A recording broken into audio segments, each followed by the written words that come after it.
പത്മരാജൻ വിടവാങ്ങിയിട്ട് ഇന്നേക്ക് 33 വർഷം. നോക്കാം വിശദമായി.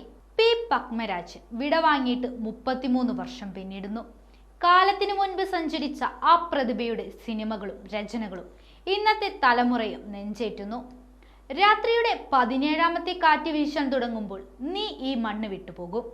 ഒരിക്കലും തിരിച്ചുവരവില്ലാത്തൊരു യാത്ര. ഒന്നിനും നിന്നെ തിരികെ വിളിക്കാനാകില്ല. സ്വന്തം മരണം ഇങ്ങനെ കുറിച്ചിട്ട് കഥയുടെ ഗന്ധർവൻ മടങ്ങിയിട്ട് 33 വർഷം. ജീവിച്ചിരിക്കുന്ന കാലത്തിന്റെ ഇരട്ടിയിലേറെ ഇന്ന് പത്മരാജനെ മലയാളികൾ കൊണ്ടാടുന്നു. ആ അക്ഷരങ്ങളെ, എടുത്തുവെച്ച സിനിമകളെ വിട നൽകാതെ ചുംബിച്ചു കൊണ്ടേയിരിക്കുന്നു. ക്ലാര തോരാത്ത പെരുമഴയായി തലമുറകളെ ത്രസിപ്പിക്കുന്നു. അനശ്വര പ്രണയത്തിന്റെ രാധമാർ ഇന്നും ബാക്കിയാകുന്നു.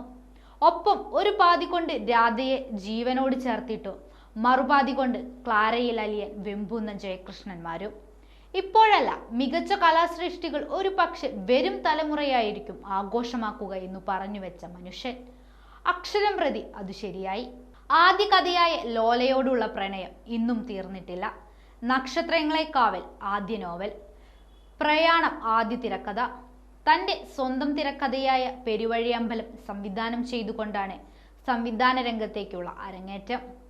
കള്ളൻ, പവിത്രൻ, ഒരിടത്തൊരു ഫയൽ വാൻ, അരപ്പട്ട കെട്ടിയ ഗ്രാമത്തിൽ, നവംബറിന്റെ നഷ്ടം, നൊമ്പരത്തിപ്പൂവ്, തൂവാനം തുമ്പികൾ, അപരൻ, മൂന്നാം പക്കം, ഇന്നലെ, ദേശാടന കിളികൾ കരയാറില്ല, ഞാൻ ഗന്ധർവൻ, അങ്ങനെ 18ഓളം ചിത്രങ്ങൾ.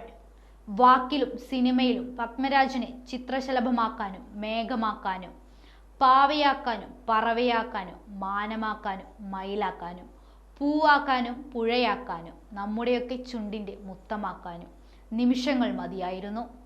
കൃത്യമായി പറഞ്ഞാൽ 46 വയസ്സുവരെ മാത്രം നീണ്ട ആയുസ് മതിയായിരുന്നു. കാരണം അയാൾ ഗന്ധർവൻ.